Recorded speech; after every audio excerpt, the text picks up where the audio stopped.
Tartu Ülikooli Loodusmuuseumis on avatud näitus kaduvate liikide kannul, mis võtab tähelepanu alla liikide massilise väljasuremise.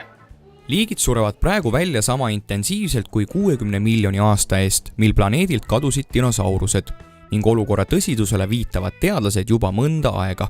Kui dinosaurused kadusid maamunalt tänu asteroidile, siis hetkel on suurel määral selles süüdi inimesed.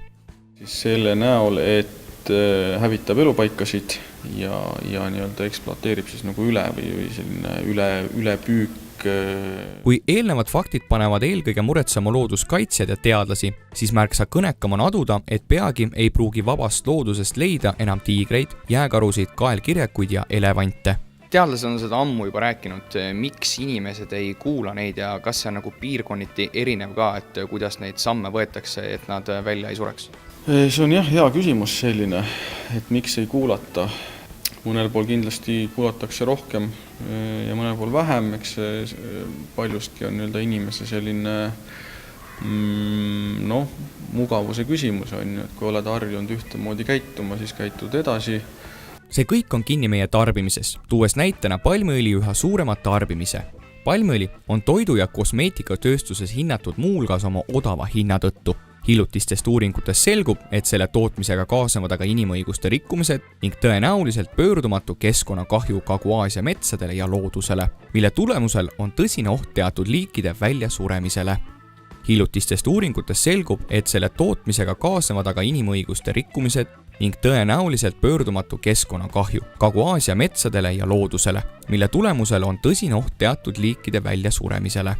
Ja otseselt nüüd poest õlipudelit ei osta, siis õlipalmiõli kasutatakse mitmel pool, pannakse siis toitude sisse, näiteks erinevad küpsetised, kosmeetika, tegelikult me ka kasutame seda õlipalmiõli siis ka enese teadmata, et tasub siis vaadata ka seda näiteks, et mida me siis omale sisse sööme ja mis selle toote siis peidus on. Mis te arvate, kui teadlikud üldse Eesti inimesed on sellest, et see kõik asi toimub ja kuidas nemad enda siis tarbimisega saavad seda kõike muuta?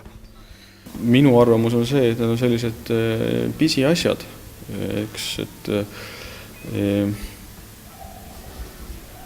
ütleme kas või kui jälgida seda, kui palju me kasutame